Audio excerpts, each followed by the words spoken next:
The evening was falling on Sodor. The engines were stuck in the shunting yard because the points leading to the turntable were jammed. As the workmen mended them, the engines became bored.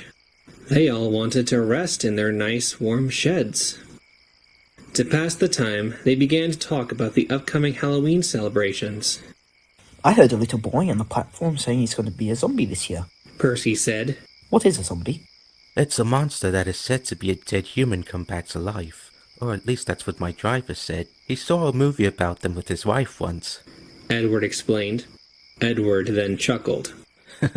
But she didn't enjoy it, so he said. Oh, that sounds scary. Percy said, shivering. Gordon, James, and Henry just laughed. Pah! What nonsense! James huffed. The idea of a person coming back to life as a corpse is just complete rubbish. Percy huffed. Then he grinned at Thomas. You are partly right, James, he said. The idea of a human coming back to life from the dead is rubbish, but... He paused impressively. But what? James asked. While a human coming back from the dead is impossible, something else might be, he said quietly. What are you getting at, little Percy? Gordon grunted. Well, said Percy. Before I came to Sodor, I met an engine who came into the workshop where the first Fat Controller met me. He told me a tale about a railway far, far away from here. This railway was a small branch that served some farms in a large iron ore mine. The controller of this railway wasn't very kind like the Fat Controller. In fact, he was very cruel and greedy. He hardly ever spent any money on maintaining the engines, and he poured his money into his own pockets. The engines were always in pain when they worked.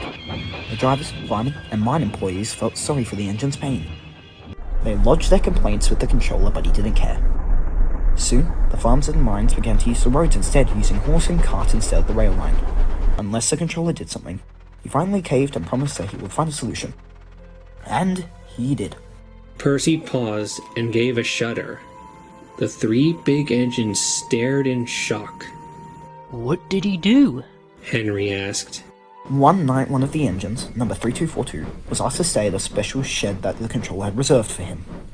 The engine who told me the story said he woke up in the middle of the night to hear the other engine crying in pain. A light inside the shed flickered, and the scream suddenly stopped.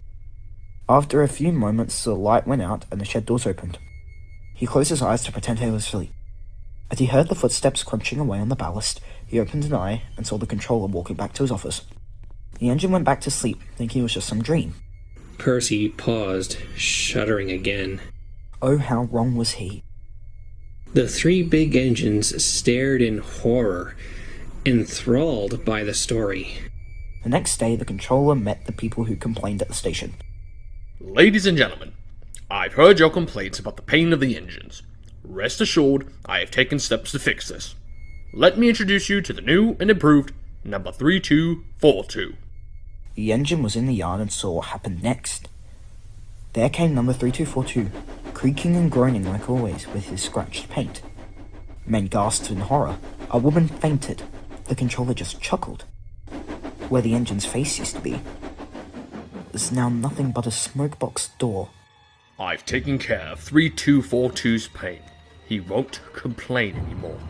He could still be, he said, really useful. The big engines gasped in shock. The idea that an engine, once living and breathing, was rendered dead, yet still forced to quivering. The controller didn't stop there, ventured Percy. He kept going, doing whatever horrible thing he did to render an engine like 3242. The engine's crews refused to drive their engines after this, but they were replaced with new crews. People called him a murderer, but he didn't care.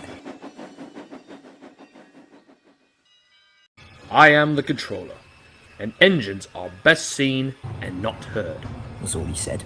What about the engine who told you the story? Gordon gasped. His crew saved him. One night, the engine crew fired him up, and they left the railway. They didn't know where they would go, or what they would do. But working anywhere was better than working on that railway. Better than working among the living dead.